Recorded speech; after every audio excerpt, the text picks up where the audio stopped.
چې ته کې نو دا لوی ظلم نه دی چې ته راولګې او دا کمزور بدن دا غوښه وډوکي هغه د جهنم هغه سخت اور ته ورچې د الله عذابونو ته مخامخ کې دا ویلي په سورة غافر کې الله وایي وما الله يريد ظلما للعباد او الله د بندگانو لپاره چرته هم ظلم نه غواړي او په سورة آل عمران کې الله وایي وما الله يريد ظلما للعالمين الله د ټول مخلوق دپاره ظلم نه غواړي ښه مطمئن اوسه او ځکه په دې دنیا کې چې زموږ دا ژوند روان دی او په مطمئن یو الحمدلله نه دا ای کې یو خبره زموږ په زړه کې دا ده چې زموږ رب عدل او انصاف والا دی دا ټک خطا څه چې کوو دا ټک خطا امید هم دی چې دې به راله اجر راکړي او قبول به یې کړي او زموږ په باره کې به د عدل او د انصاف فیصلې کوي دا زموږ په خپل رب باندې ایمان او یقین دی د الله په در کې د الله په محکمه کې په هیچ چا ظلم نه کېږي په کافر هم ظلم نه کېږي کافر د الله دشمن الله ته کنځلې کوي د الله بندګي نه کوي رب العالمین ورسره بیا هم ظلم نه کوي ښه الله وایي ما دا ظلم په ځان باندې حرام کړی دی معنی څه ده که الله وغواړي قادر دی پکې نه دی قادر قادر دی که وی غواړي خو نه یې کوي دا معنی ده دی یعنی که الله وغواړي دا کار کولی شي خو نه یې کوي په ځان یې حرام کړی دی ښه دا خبره الله ولې وکړه دې لپاره وجعلته بینکم محرما فلا تظالموا اے بندگانو زما ما الله وی ما په ځان باندې ظلم حرام کړی دی زه خالق یم تاسو مخلوق یی زه معبود یم تاسو بندگان یی نو بیا تاسو خو ټول بندگان یی نو تاسو به په یو بل څنګه ظلم کوئ نو ستاسو په منځ کې میم ظلم حرام کړی دی فلا تظالموا نو ظلم به قطعا نه کوئ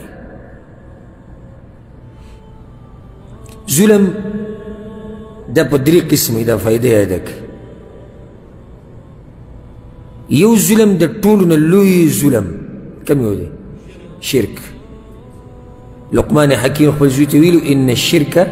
لظلم عظیم لوی ظلم دا دی ښه ظلم څه ته وایي اول ځان په دې ظلم پوه کړې بیا به ته خبره واضح چې شرک ولې لوی ظلم دی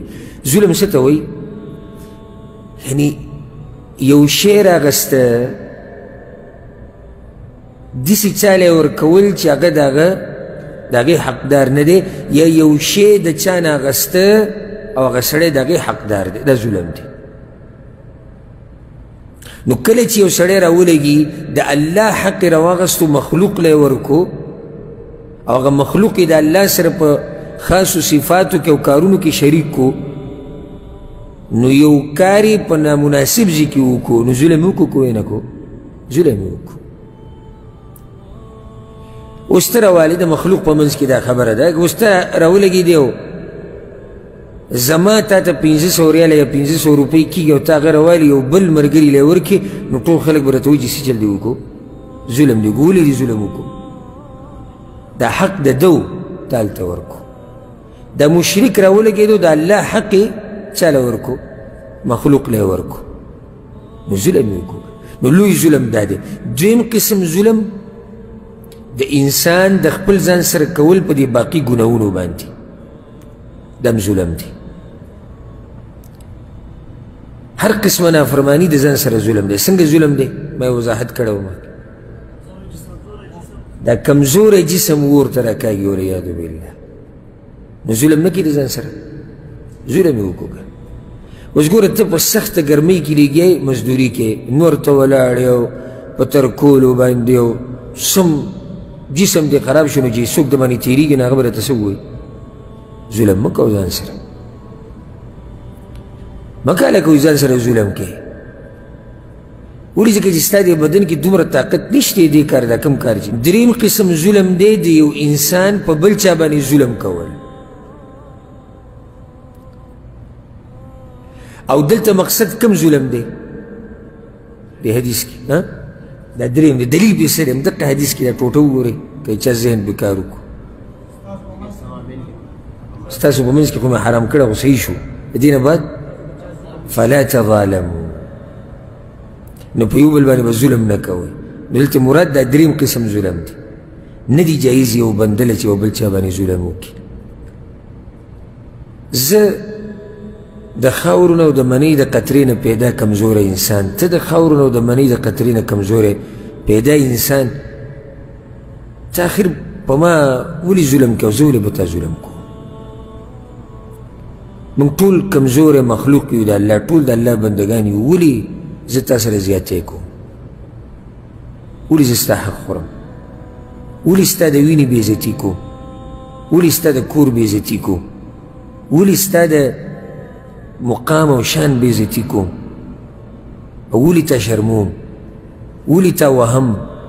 ولې تا قتل کم ولې آخر تا سره زه ولې دشمني وکړم موږ ټول د الله بندګان او ټول یو شان دي معیار